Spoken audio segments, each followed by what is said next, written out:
Viewers আসসালামু আলাইকুম। আপনার মোবাইল থেকে স্প্যাম কল আসা কিভাবে বন্ধ করবেন সেই প্রসেস দেখাবো আজকের ভিডিওতে। তো অনেকের মোবাইলে দেখা যায় যে বিদেশ থেকে কল আসতেছে বা অন্য কোনো দেশ থেকে স্প্যাম কল আসে, তো এগুলো কিভাবে বন্ধ করবেন সেই প্রসেস দেখাবো। তার জন্য প্রথমে আপনার মোবাইল থেকে সেটিংস অপশনে চলে যাবেন।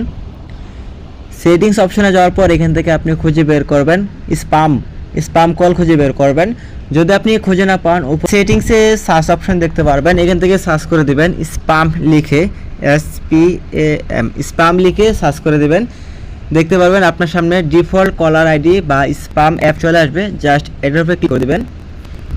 ক্লিক করে দেওয়ার সাথে সাথে এখান থেকে আপনাকে কাজ করতে হবে, নন সিলেক্ট করতে হবে বা ফোন সিলেক্ট করতে হবে। আপনি যদি আপনার মোবাইল থেকে নন সিলেক্ট করা থাকে তাহলে আপনার নাম্বারে কিন্তু স্প্যাম কলগুলো চলে আসবে।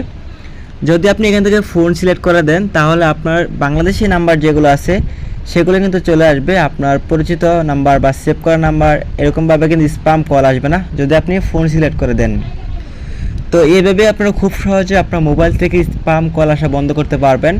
অনেকে কিন্তু স্প্যাম কলের মাধ্যমে আমাদের অনেক লিঙ্ক পাঠিয়ে থাকে তারা তথ্য নেওয়ার জন্য, যেমন বিকাশ, নগদ, রকেট আছে এবং জিমেল অ্যাকাউন্টের অ্যাক্সেস তারা নিতে পারে।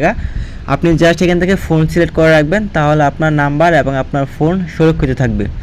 তো এভাবে আপনারা খুব সহজে আপনার মোবাইলে স্প্যাম কল আসা বন্ধ করতে পারবেন। তো এই ছিল আজকের ভিডিওটি ভালো লাগলে অবশ্যই ভিডিওতে লাইক দিবেন। পরবর্তী এরকম ভিডিও পেতে আমাদের চ্যানেলটি সাবস্ক্রাইব করে রাখবেন। ধন্যবাদ।